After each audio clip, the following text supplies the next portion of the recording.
Hello and welcome Universe Mode. This is NXT. The big night has arrived. The time is indeed now. It is finally here. The rematch from NXT TakeOver Orlando will happen here tonight on NXT. There may be other matches, but in all honesty, no offense to them, who really cares when this is our main event here tonight? Hiroshi, Tanahashi and Coren meet one more time for the NXT Championship. It is decided here tonight, it is settled and done for. The winner of this match will indeed be the NXT Champion and will indeed be the face of NXT heading into TakeOver Chicago. Only one of those men can hold that belt, and there is real doubt within my mind that Coren will be the one holding it by the end of the night. That, though, maintains to be seen. That is something that I absolutely cannot wait for. All this talk that I've made about Tanahashi and how he has Coren's number and how Coren is afraid of Tanahashi and how I have said do it once, do it again. Can Coren do it again?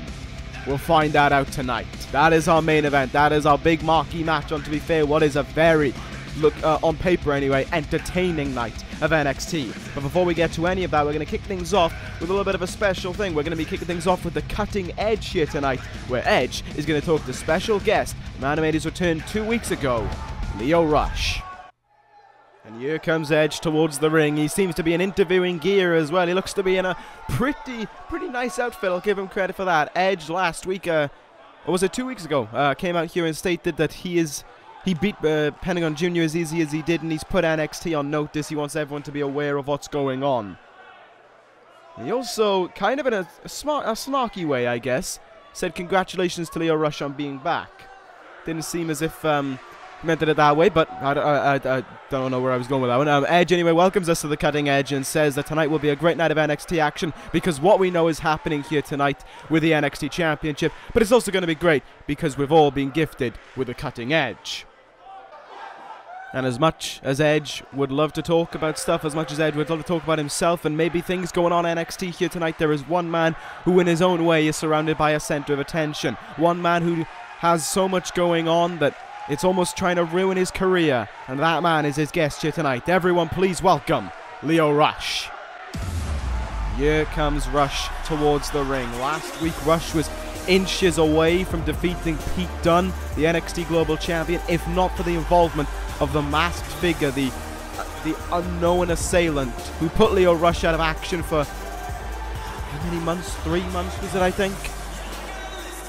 And within 2 weeks of Lio Rush being back, that masked man was here to try and mess around with his life once more. Rush said that once that's sorted out and once he's done with this man, it'll be settled once and for all.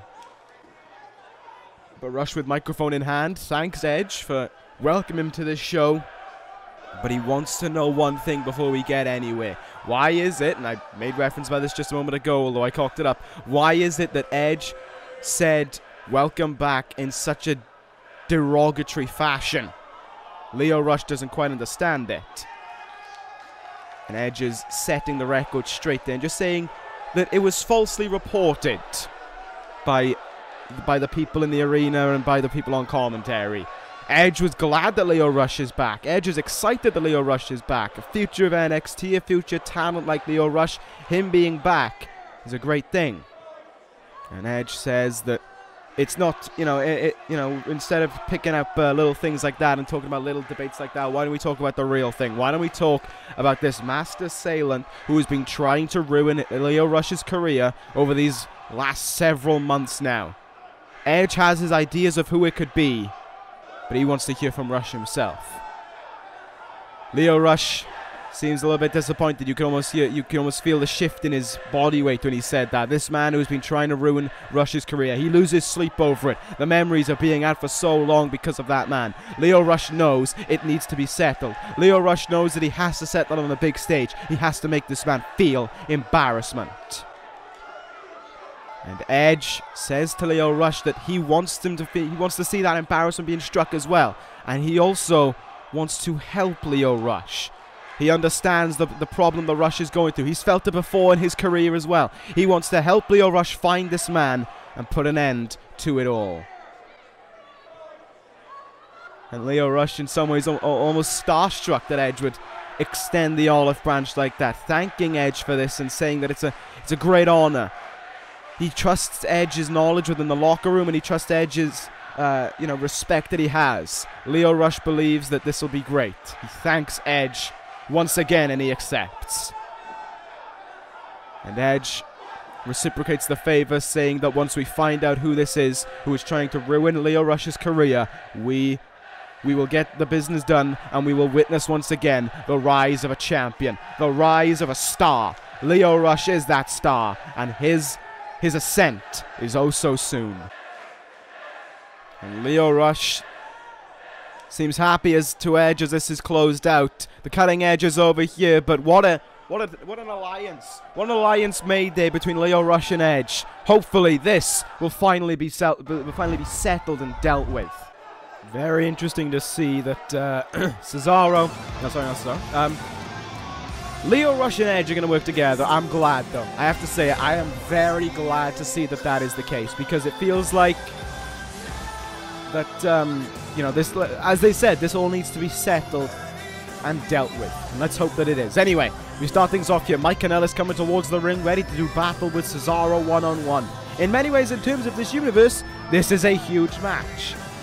If, you were one of the 7 people still around from that far back then, me being one of them, you would know what I'm on about.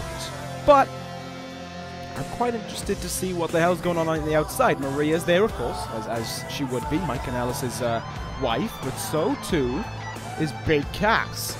I know Cass was responsible for why for why Mike Kanellis came to NXT. He brought him in. He gave him the big introduction to take over San Antonio. But that was kind of all they've had to do with each other. Weird that he's by ringside by him, but I guess that alliance went more than just a one-night thing, maybe. Anyway, here comes a man right now, looking to be victorious in this run and looking to show that his time on NXT should only be a short one. Cesaro kicked off his NXT career last week with a victory over someone. Name is completely escaping me, which kind of is a bit of a problem. But anyway, Cesaro heads towards the ring. As I said, this should, in theory, be a huge match. And, of course, I should really explain why that is the case for those of you who don't know as far back as, of course, I do within this universe. And, of course, the other 6 people. This all started back in the days of 2016, some 2 years ago, when Cesaro was, quote-unquote, leader of the New World Order, one of the most dominant factions we've ever seen on the levels of Bullet Club, even though they had not even half the numbers they had by their end. The NWO headed into SummerSlam, heading into a fatal four, which was effectively a 3-on-1 handicap match. It was Cesaro, Kevin Nash, Scott Hall against Michael Bennett then as the ECW champion. We were told at SummerSlam that the true leader, the man that Cesaro, Nash, and Hall were all working together with, was going to be revealed at SummerSlam. However, when that reveal happened, the lights went out, as they always did with the NWO, and we had to pay attention to the Titantron. They were told to get rid of Cesaro, Hall and Nash were, and the moment they did that, then the leader was revealed, and it was Michael Bennett. From that moment on, Cesaro had a personal vendetta against Michael Bennett. He cashed in his Money in the Bank briefcase that he had. He challenged him to one-on-one matches on more than one occasion. He faced off with him one-on-one as the final 2 in an elimination chamber to try and take that NXT title, I keep on saying NXT, the ECW title away from him. But on every instance, the NWO had his back. Then it's Survivor Series. In the traditional Survivor Series elimination match, Cesaro butted heads with the NWO one last time. It was the last night of the NWO, however, in a huge front, Cesaro went out first in that match, leaving it up to Wade Barrett and the man who was the sole survivor for ECW, and then ECW champion, Diamond Dallas Page, to take on the entire NWO and be victorious.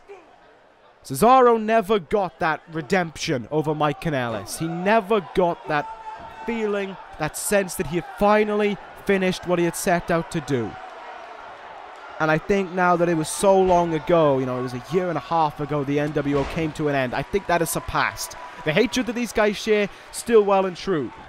But those feelings that Cesaro had at the time and that desire to settle business is gone in my eyes. And I think that the fact that, you know, that is the case, I don't think that was because of the time. I think it was because of just both guys' careers just started falling downhill. I mean, both these guys, incredibly long reigning ECW champs. Cesaro well up there in the list. I can't remember. He's definitely in the top 5, that's for certain. Mike Kanellis, up until Seth Rollins, was the second longest reigning ECW champion. It was the longest reigning ECW champion, sorry, until Seth Rollins came along. Is the second longest reigning world champion. No, sorry, until Seth Rollins has come along. Is now the third longest reigning world champion in the history of this universe. But both guys' careers just kind of started fading away. Cesaro's a Triple Crown champion. They have great credentials for them. Both guys have won Money in the Bank, but it has slipped away from them as of late, and that is why they are here in NXT, squaring things off one-on-one to kick off this hellacious night of action, which will, of course, be closed out by that NXT Championship match. God, I cannot wait for it. Let's focus on the match at hand, though. Big Cass kind of been a non-factor at ringside, just watching on as Kanellis does battle with Cesaro here. Nice uppercut there from the ropes, but an early kick out, which surprised Cesaro, to say the least. As he gets back, as he brings him back up to his feet now. Great suplex. I don't know, that wasn't even a suplex, was it? That was a, just a slam of sorts. Alpine water slide, I actually believe it's called. If I'm correct on that one. Cesaro, anyway, brings up Kanellis to his feet once again. Mike Kanellis has just been swung around this ring, just being hit with a myriad of suplexes and power moves by Cesaro. As I said when he came out, he's looking to make his NXT tenure short and look to head up to that main roster once again. And show why Cesaro is still dominant within this universe. What a pile driver there, though, by Mike Kanellis. Goes into the cover after it. Looks to try and put away Cesaro here. Looks for one more victory over an old rival of his.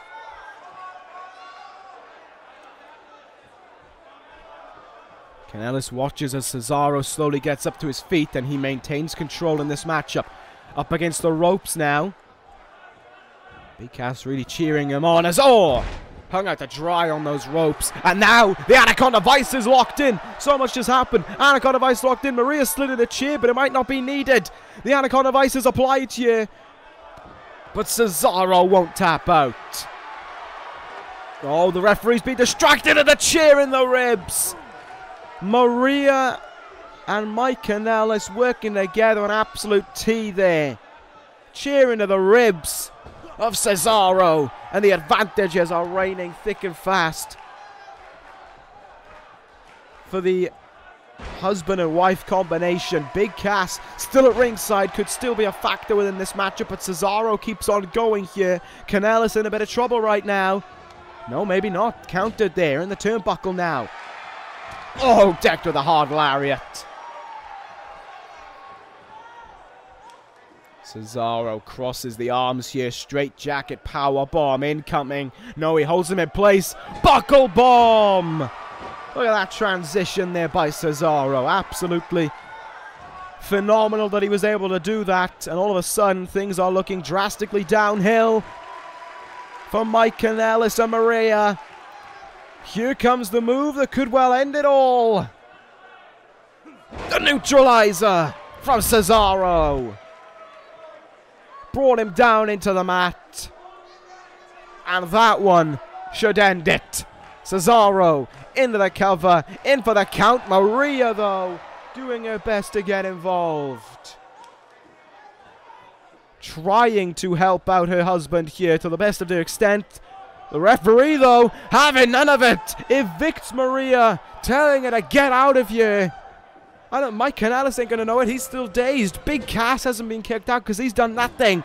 But Mike is without his wife. Mike Kanellis is in trouble. And Cesaro can reap the rewards now and even though it may not mean too much to him anymore, get a win over his big-time former rival. Big Cass now left to watch on. Will he do anything here to try and help out the man he brought, the man he introduced to the NXT world? Cesaro picks up Kanellis. Pop-up uppercut into the chest there. And all of a sudden, this one looks to be sealed and ready to close out. Hooks it in. Sharpshooter applied to Mike Kanellis. Will this be enough for victory here? Yes, it will. Kanellis taps out. Cesaro beats his old rival. And his NXT career is reigning through in spades. It is going all the way for Cesaro to the top. Another big victory for him there. And it was a victory, of course, that he needs if Cesaro wants to get out of NXT in a quick fashion.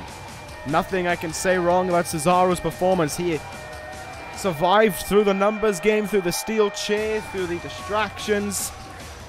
And it was good on the referee that he was taking no stick here tonight from Maria. Threw her out right away, and Big Cass could only watch on as a submission was made. Hammerstein Ballroom happy to see Cesaro back to his winning ways, as am I. Will Cesaro be back on the main roster within weeks, maybe? Could be the case. I would not oppose it. Anyway, as Cesaro celebrates his victory there and keeps his NXT career rolling on here to whatever might be awaiting him at the end of it all, we are going to move on to our next, to what is next on the card. And surprise, surprise, it is not going to be a match. Not quite yet, anyway. Coming up next, we're going to be hearing from that man right there, Shelton Benjamin, as he speaks on what he believes has been an unfair treatment here on NXT. Benjamin has a few things he needs to get off his chest here, and he's going to get it off his chest right now. Well, here comes Shelton Benjamin anyway towards the ring. This man's got a lot to get off his chest, and I'm interested to see what that is, what that entails. Benjamin's kind of been all sorts of shaky since arriving in NXT, to be fair. He's had his times where he has shown that he is a great athlete, but he cannot ever get the job done, it feels. Maybe that is what Benjamin's out here to address. I guess we'll find out in a moment. Well, he certainly started off in good speed. Benjamin's saying that he's sick and tired of being overlooked, that he doesn't like the feeling that he's that guy who puts on good matches, but the guy who always comes up short. That is not who Shelton Benjamin is. He doesn't call himself the gold standard for a reason, and people need to learn that. Shelton Benjamin also doesn't like the fact that for all the work he puts in, for all the talent he faces, and for all the times he's in action, week in and week out in NXT, he never gets anything in reward. He never gets repaid anything. That doesn't sit well with Shelton Benjamin. The NXT general manager should know that this is the finest talent he has on his brand. But if the NXT general manager doesn't want to learn that, then Shelton Benjamin will be more than happy to teach him it in a forceful manner. Benjamin is saying that people need to keep their wits about them, because Shelton Benjamin wants gold. He wants success, and if people are going to try and push him down, they're going to pay for it. Short, sweet, simple to the message. Shelton Benjamin does not want to be overlooked any longer. Benjamin, in some ways I agree with him, he's a fine talent, but if you're not getting the victories that matter, that kind of leaves a lot on you, and there's a reason why you're not getting opportunities if you're not getting wins. Well, so far people have been coming out and saying a lot of words, but I'd like to see some more action happening on this card, and finally we're going to get it. And in a very interesting fashion as well, because for the first time since NXT TakeOver Orlando, when they lost their NXT Tag Team titles, American Alpha head towards the ring. What must be going through their mind as they head towards the ring? What is the feeling within American Alpha as they come out here? How do they... I guess the real sense is, how are they, you know, mentally? Because physically it was one hell of a battle between themselves and Sanity, but they've had over a month to recover. But how are they mentally? It's been over a month, yes, but that effect that it leaves within you is tough to endure. So, with that being said, American Alpha have to try and bounce back here in a strong fashion. It may well be a case that, you know, I said it at NXT TakeOver that it certainly had a Game 7 vibe to it. It needed to be closed out, and it felt like another series shouldn't come for a while. But with the NXT Tag Team division feeling and looking very scarce right now, there may be business that can be done about that. We'll see if that'll happen here tonight or not, because this is a team over the last few weeks who have been staking their claim in this whole division as well, who've been making sure that people are seeing who they are. The team of Ty Dillinger and EC3 still without a name to them as of yet, but a duo who have worked insanely well together, it has to be said, to pick up the victories that they have and to keep on going in the fashion that they have as well. This could be a great partnership for the ages, but it is already an incredibly tough test for this duo as they take on the team who at one stage, heading into WrestleMania weekend, were the longest reigning current champions in this universe. Been NXT Tag Team Champions since August. I believe they were just over 7 months as champion. Speaks a lot about the talent that they had within them. This is a man as well who, of course, knows tag team wrestling well within this universe. A two-time? No, just a one-time ECW Tag Team Champion, but had an incredibly long reign with that belt as well. EC3 heads towards the ring, and this has been a surefire way to kindle something within EC3 here on NXT. There's no mistake about that. He is really, with Ty Dillinger and Toes felt that as well, they have really just spurred themselves up and been all of a sudden just geared up and ready to go on NXT. Week in and week out now, they're here, they're fighting, and they're winning as well. That's what's most important for this duo. But can they pick up a huge victory over American Alpha? I don't think they will. I will say that right now. I think this is American Alpha who have the victory sealed and delivered here. However, that is not going to mean that the confidence within EC3 and Ty Dillinger is going to dip. When you have the perfect 10 and the 1%er, they are not dipping in talent in any fashion.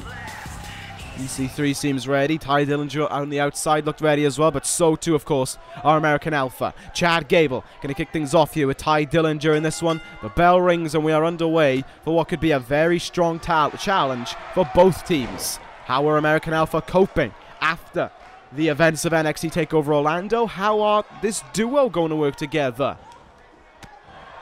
That is all something that we need to find out. And indeed we will as we get underway here.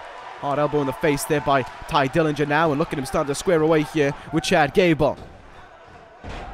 That was a very good counter though by Chad Gable. He's using his speed and his expertise now. You get the feeling, and you know, I don't want to basically say that this is official, but you get the feeling in NXT that, and certainly with American Alpha as well, that their time in NXT is now numbered. American Alpha were an incredible tag team. They faced some of the toughest teams we've seen. They faced teams who, of course, are already on the main roster. Heavy Machinery, DCC.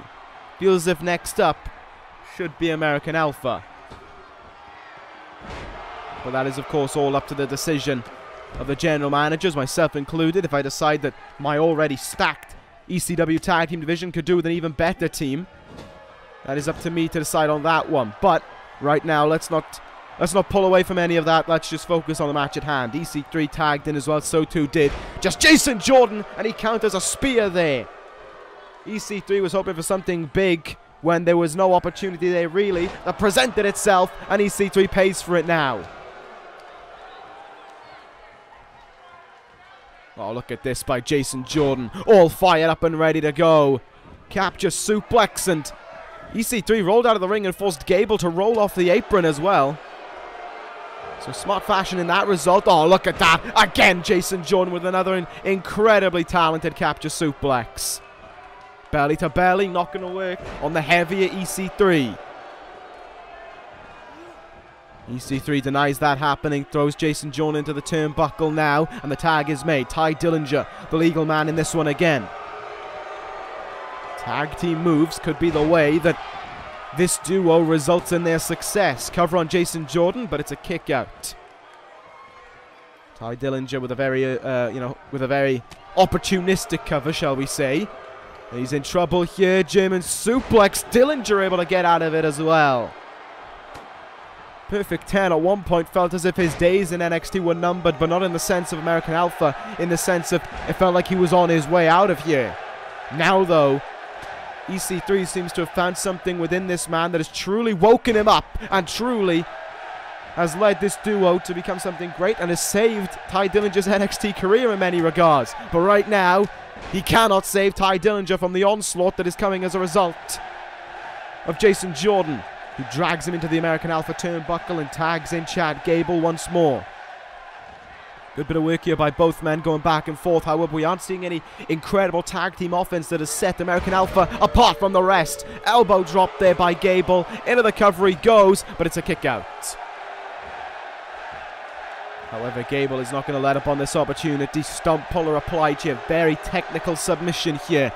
Works over all aspects of the leg. Tearing at the shin, the thigh, the calf, and the groin as well. All being stretched, but Dillinger able to come flying back in there with that clothesline. Gable is struggling. Has to be said when you see everything that's going on right now. Chad Gable taking a lot of offense and not exactly able to give much back. Tag made again here. EC3, the legal man. Double Irish whip and Gable sent up and over with ease. Double back body drop, and look at this. EC3 getting a bit confident, but Jason Jordan's tagged himself in, and oh, here goes Jason Jordan with a hard shoulder tackle in the turnbuckle.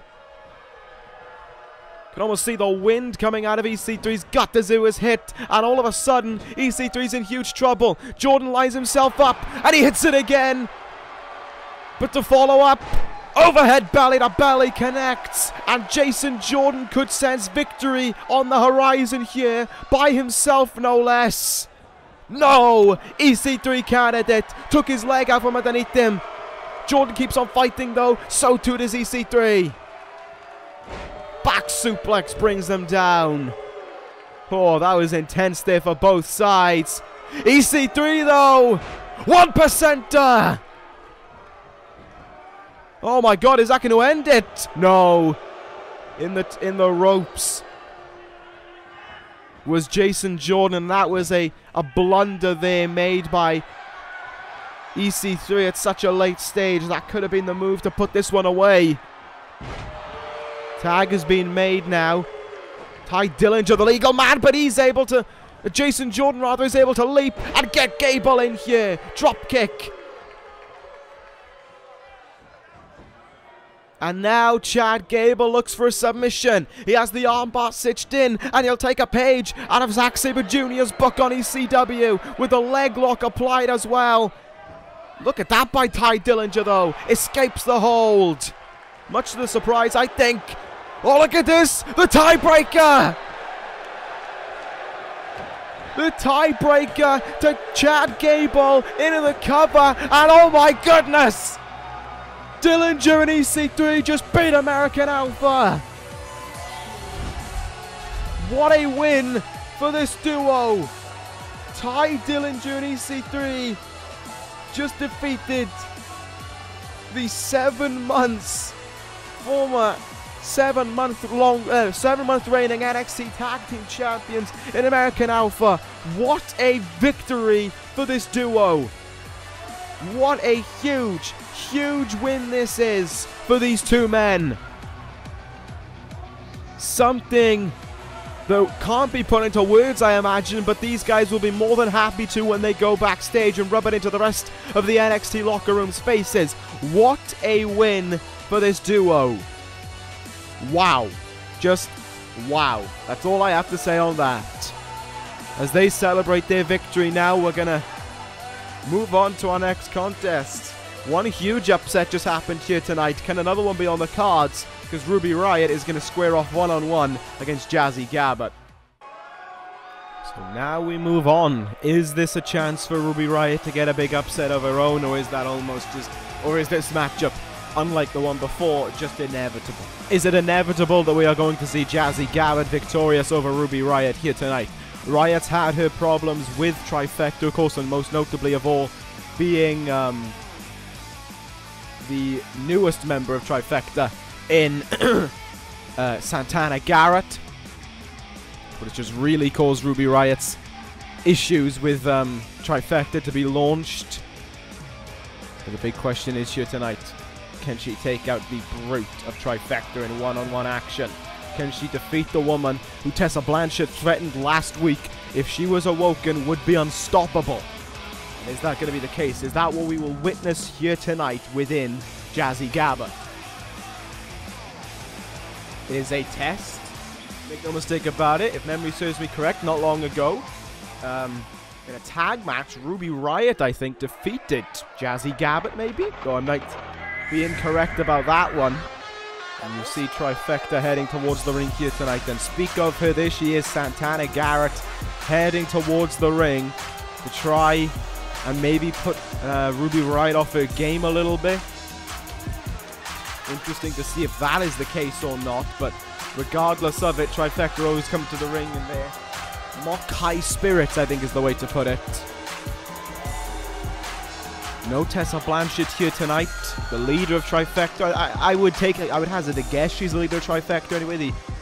Maybe unelected leader might be the way to look at it, but she seems to be always the one leading the charge. But certainly the heaviest brute, or sorry, certainly the one who will be charging in as the brute of the group is Jazzy Gabert, and she's in the ring right now with a gut-wrench powerbomb right from the start to deliver to Ruby Riot, the alpha female as she is known. But Ruby Riot is known for being someone who will always fight on, even when it seems almost beyond her to fight on. She seems to find a way, and oh, here comes the strength now of Jazzy Gabert, just tackling her down to the ground and wailing away at her. And the strikes now into the gut of Ruby Riot. Everything that Jazzy Gabert hits is going to hurt you, and he's going to inflict damage on you as well. Good counter though by Ruby Riot, trying to use her speed, it seems, to try and catch Jazzy Gabert off guard here. There was a downward spiral. Oh god. Oh! What a backbreak. What a powerbomb even. That was damaging. Look at the strength here though of Jazzy Gabert. With ease she hits that twisting powerbomb. Early kick out though by Ruby Riot means that the fight continues on here between these two women, however much of a fight you want to call it. Trifecta want to get their hands, of course, on that title as soon as possible. And of course, the soonest would probably be TakeOver Chicago, and I said, I think back on Orlando, that this wasn't finished between the two.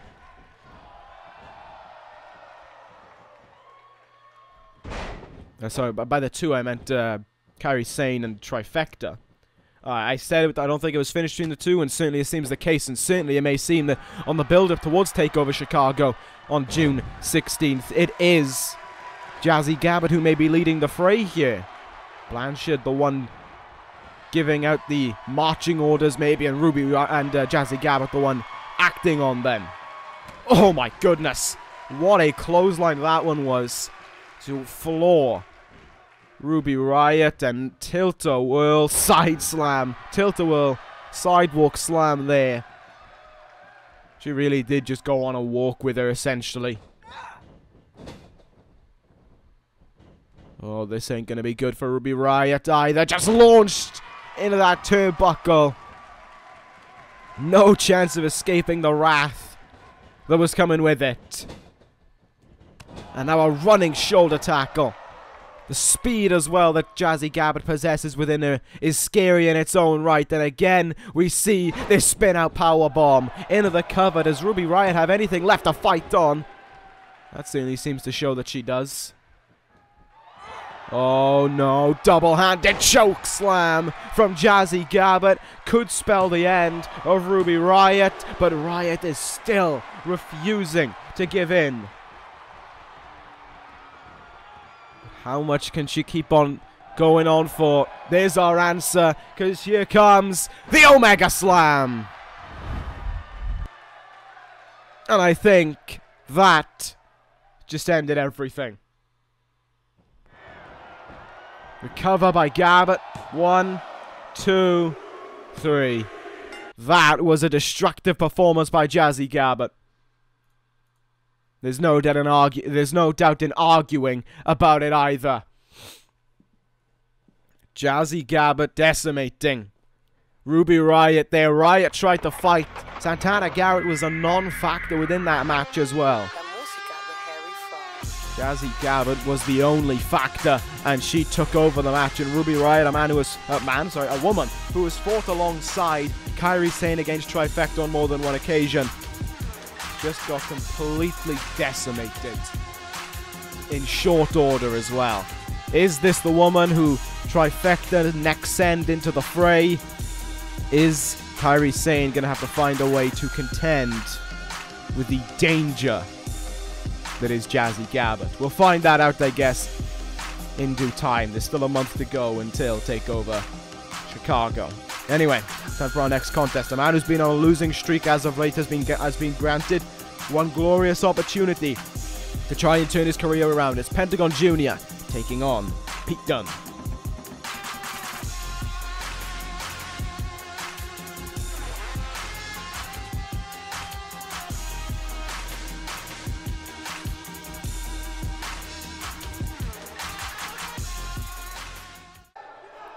Let's see if he can make good on his chance here, because it may well end up being his last for a very, very long time to get an opportunity like this for him. Pentagon Jr.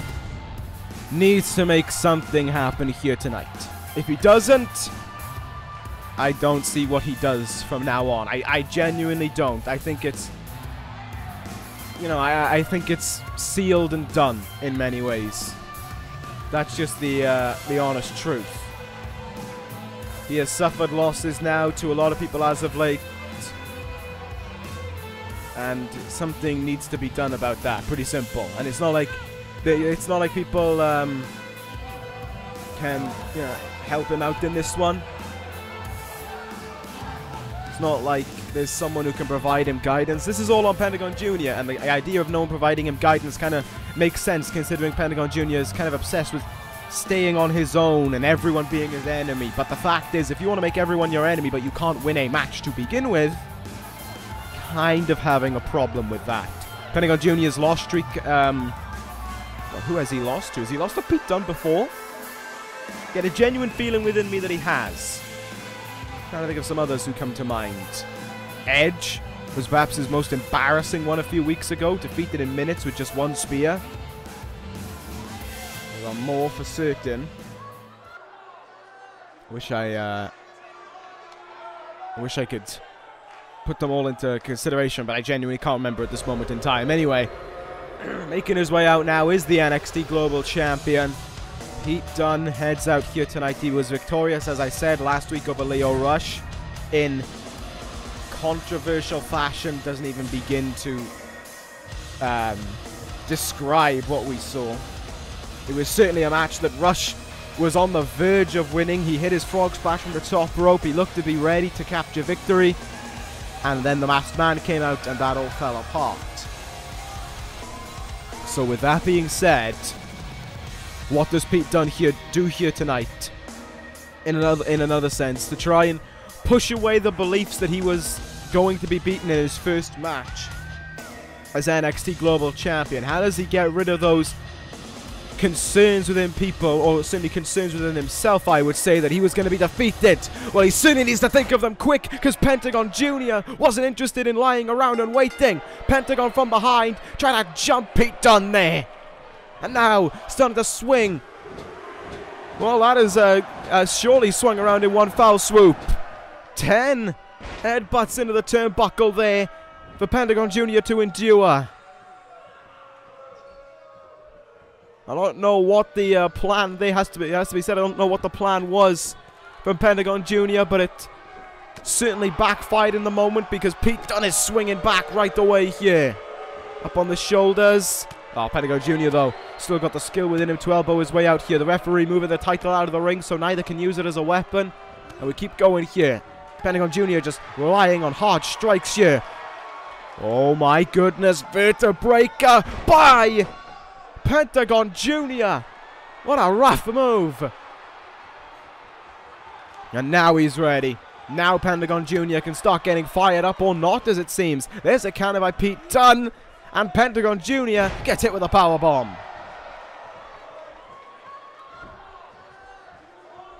Pentagon Jr. needs to do something here. Needs to do something stat as well if he wants to survive in this one, if he wants to be victorious. If he wants to evict this losing streak away from him. Oh, but he's in big trouble here. Pete Dunne has him. Buckle bomb to Pentagon Jr. And the problem is with a losing streak is that the last place you want a losing streak is in NXT, because this is your last chance saloon if you're a guy like Pentagon Jr. who's had opportunities at the WWE Championship on more than one occasion. If you are, if you're a guy like Pentagon Jr. and you're making these constant errors and you're constantly suffering defeats, then you're going to pay for it, especially on NXT. There may not be much more time left before the name Pentagon Jr. is no more within this universe. Kick out there at 2 after that step up in Zaguri, and I already know what that leads into from Pete Dunne, and that is this move. And if Pentagon Jr. can't do something stat, he's out here. Oh no, he managed to counter the bitter end.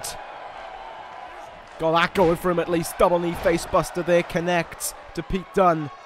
I think it struck within Pentagon Jr. how important this match is, and how something like that just couldn't afford to happen to him. Over the shoulder, powerbomb to Dunne. Goes for the cover, but Dunne's foot is resting on the rope there. So no shock that the rope break was called for. Well, starting to turn things around a little bit as Pentagon Jr., but the only way he can truly turn things around in my mind is to be victorious here tonight. If that doesn't happen, he's in huge trouble. Going for the kick to the gut there again, and a counter by Pete Dunne. Look at the strength of Dunne now. Gorilla press into an uppercut. Phenomenal strength there by the global champion, and truly trying to do his best to counter the beliefs that he is going to be a weak champion because of what happened last week. Drop kick there, and Pentagon Jr. goes down, and the pendulum has shifted in this one all of a sudden. Into the cover goes Pete Dunne here, hoping to put away Pentagon Jr., and it's a kick out at 1 though to keep Jr. alive. To keep Pentagon alive, rather. Don't call him Jr.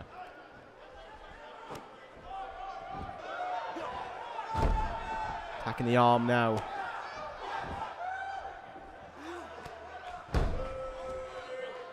Pete Dunne is in strong control, it still seems. And he has him in the turnbuckle. Step up in Zaguri there. Just struck him from out of the blue.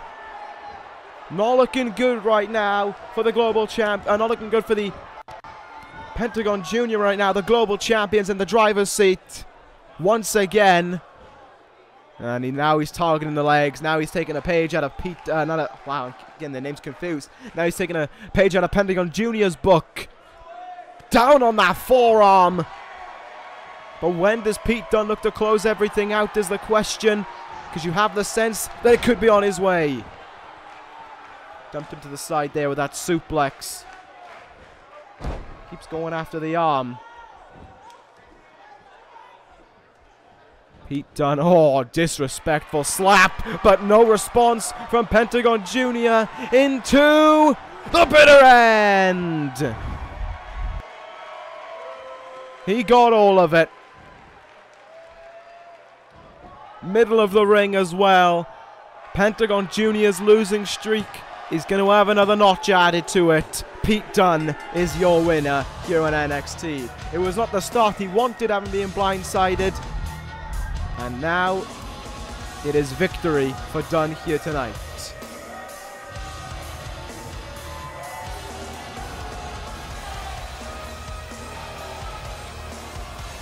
Not the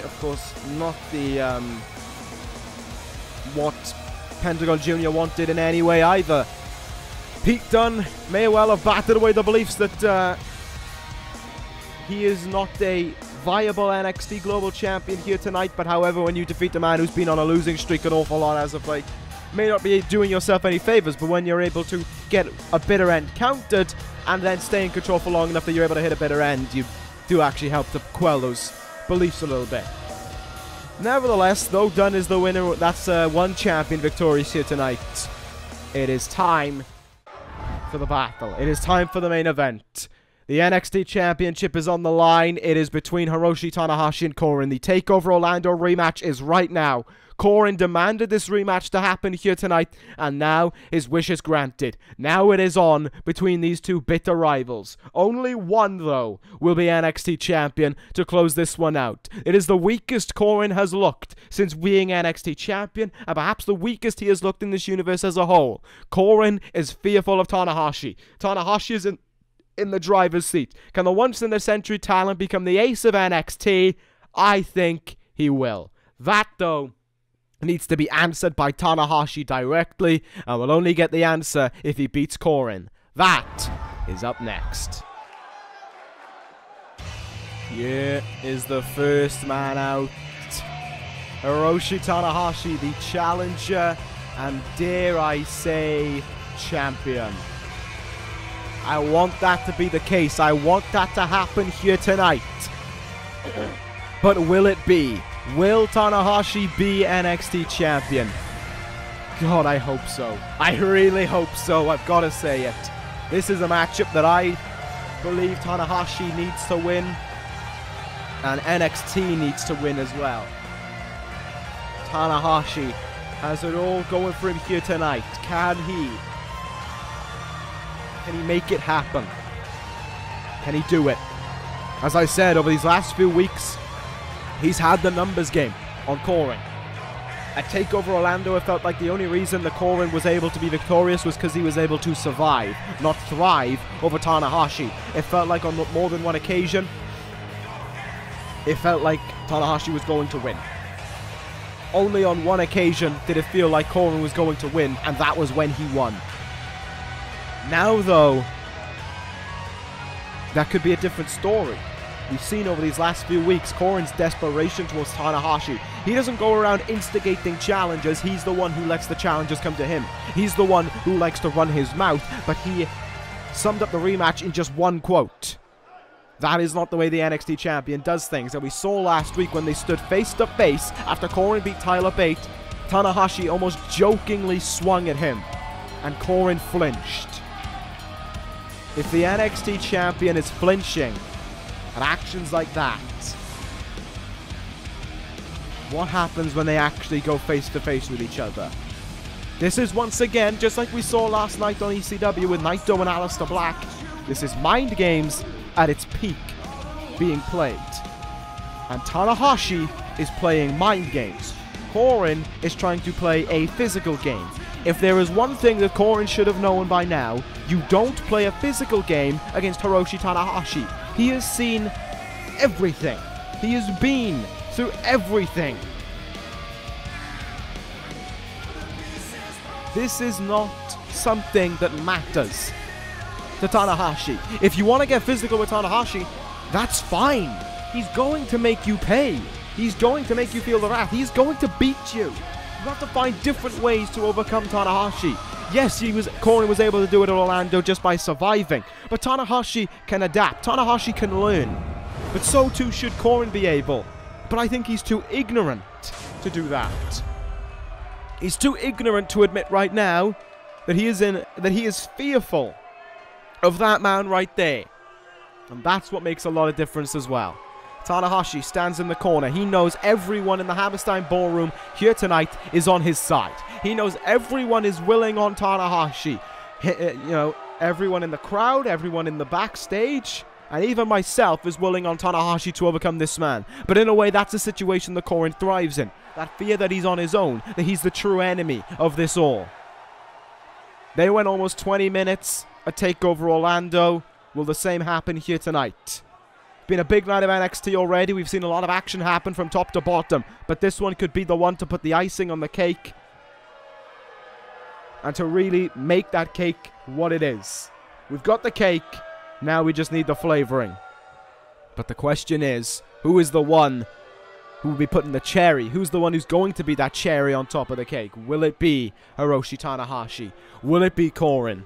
These two men, with their hatred for one another, ends tonight. We are underway, and Coren's immediately hightailing it out of the ring for a second.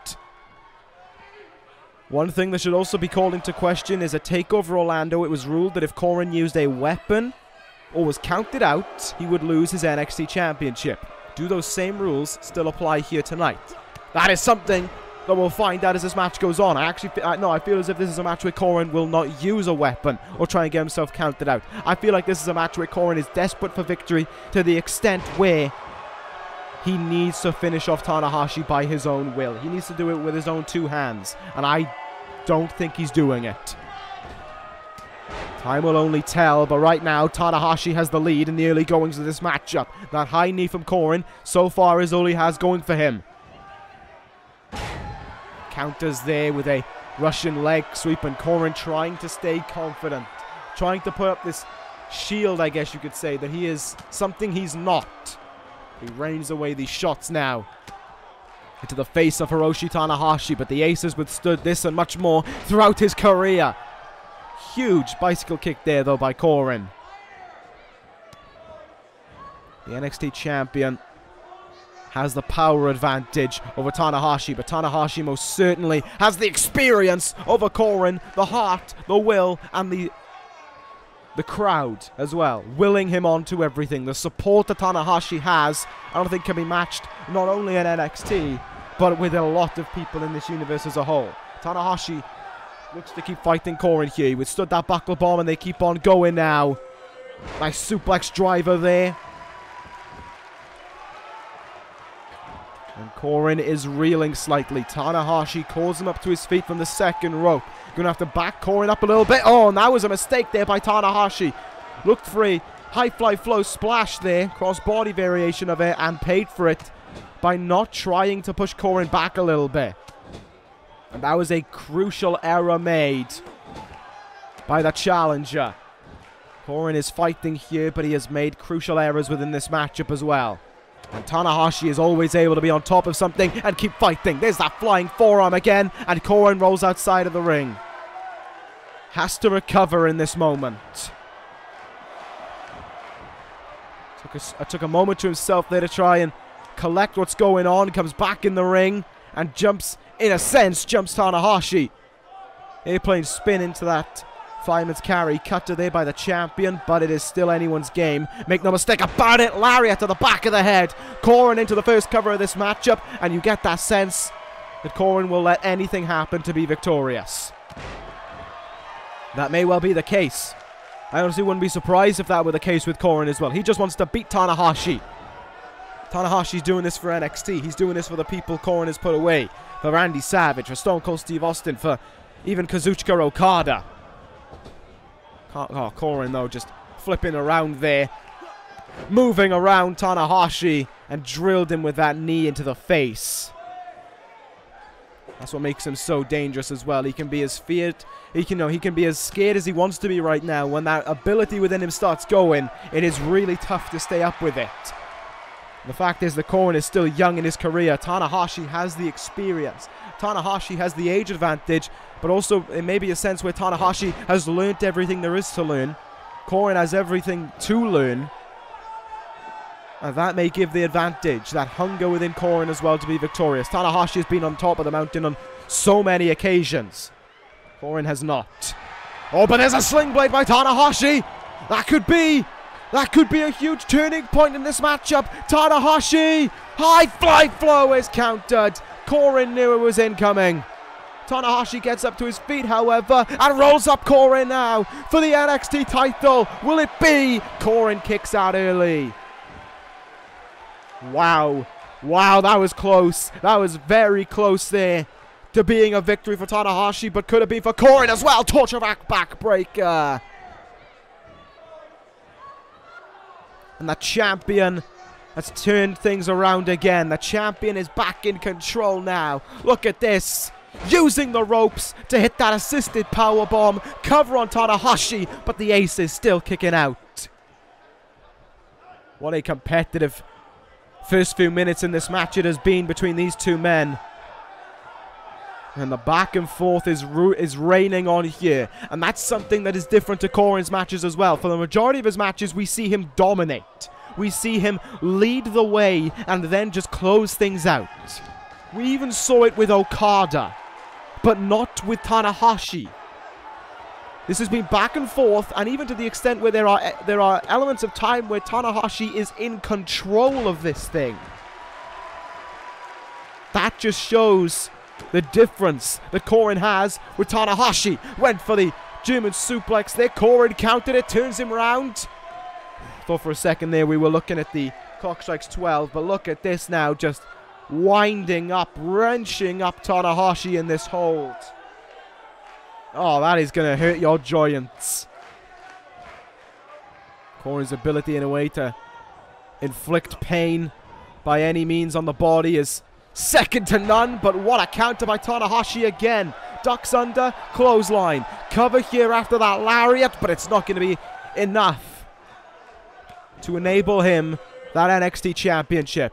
High Fly Flow needs to come out, and more than once as well. Tanahashi willing Coren up to his feet here. So far we've seen no big moves from Coren. Has to be said. Dragon suplex. Countered by Coren. In a very fine fashion as well. What will the NXT champion look to do here? Brings him in for a suplex and just lets Tanahashi fall. What a dangerous move that one is. Tanahashi could have came down on his neck, but I don't think Coren would have cared. And another 2 count is struck in this one, though. Coren's trying. He is trying to put Tanahashi away. He turns him round, and he sees the chance. Clock strikes 12 to the ace. The move that has finished so many, even Tanahashi more than once, just struck on him. Clock strikes 12 to Tanahashi, and the cover that follows. 1, 2, Tanahashi kicked out. Coren shows a sense of shock, but I think he knew that was going to happen. There was no way Tanahashi was staying down there. Another Irish whip here from the champ, but Tanahashi stops himself in the ropes there. And sends Coren into the turnbuckle now. These last 2 minutes have been electric. Tanahashi brings them up to the top rope here. This could be dangerous for both sides, but Tanahashi will risk it all to be champion. And we know that's the truth. Tanahashi, superplex. Yes, he will. Superplex by Tanahashi. Took a lot out of both of them, but Tanahashi is still up to his feet and still fighting. Sling blade by Tanahashi. Come on. Come on, Tanahashi. Cannonball sent on, but you know what the ace needs to do. He is working over those ribs right now. He is trying to take all the wind from Coren before going for it. Will that be, though, what Tanahashi seeks? Tanahashi now.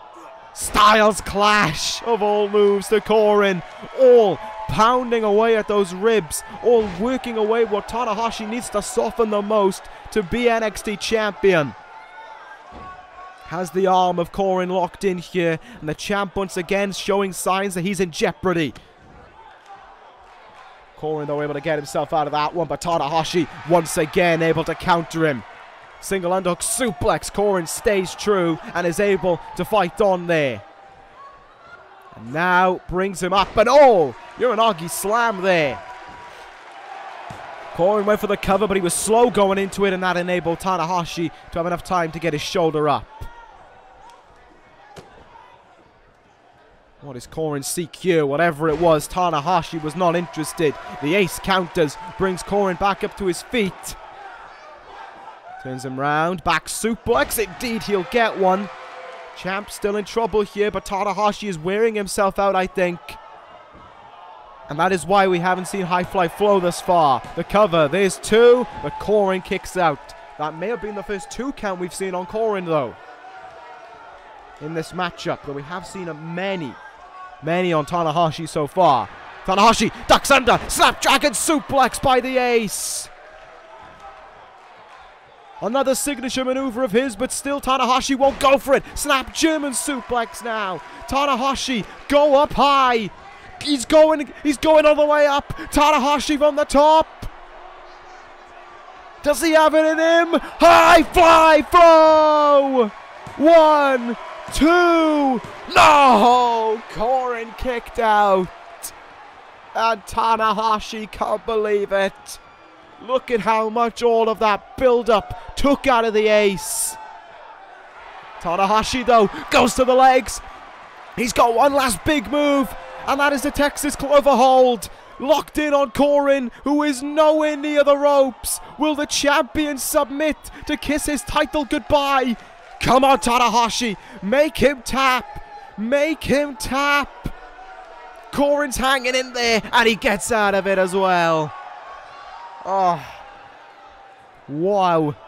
This has been so competitive by both men, countering each other more than once. Tanahashi sweeps the leg away, and he goes after the legs again, taking the signature move of Coren's now. The Indian Deathlock applied on Coren.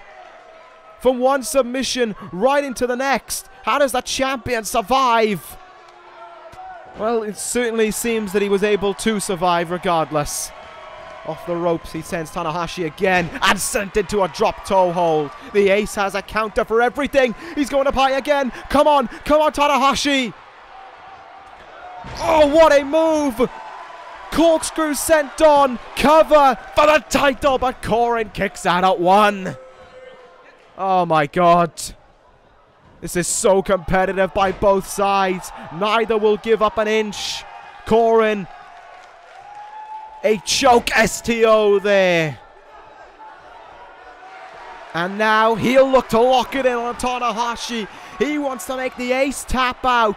The Indian Deathlock now locked in on Hiroshi Tanahashi. Will the ace tap out here? Is the once-in-a-century talent done for?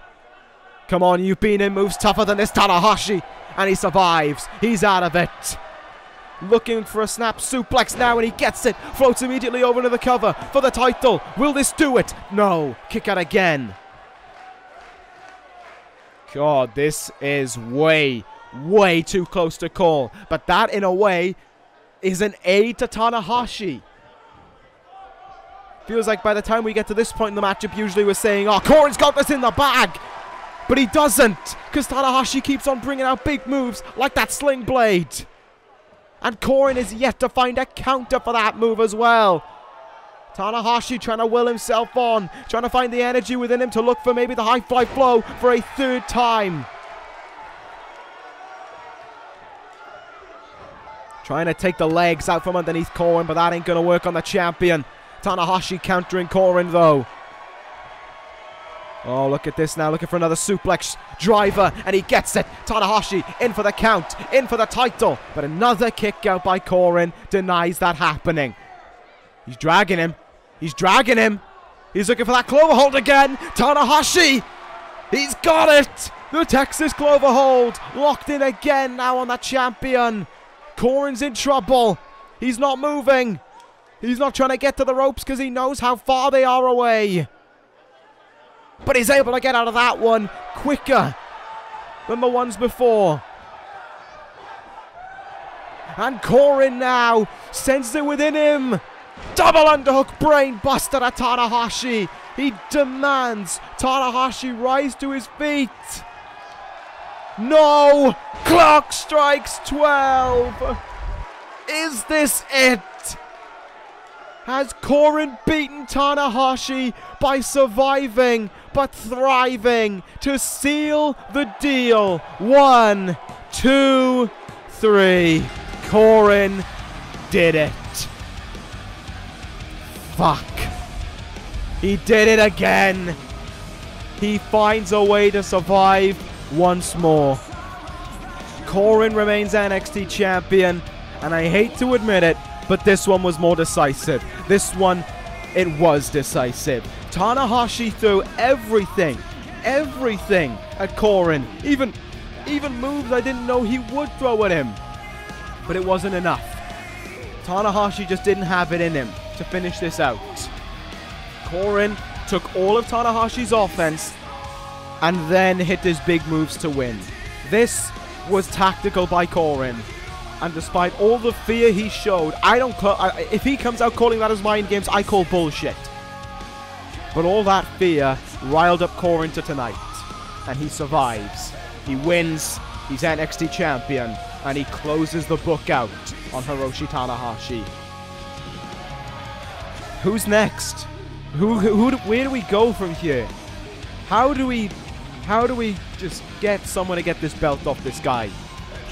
Takeover Chicago's in a month, and I really hope that someone has the balls to step up, because it feels like right now, everyone may be cowering away. And if Tanahashi couldn't do it, who could? That ends this episode of NXT. Coren is still champion. Thank you guys for watching. Take it, guys. And ta-ra.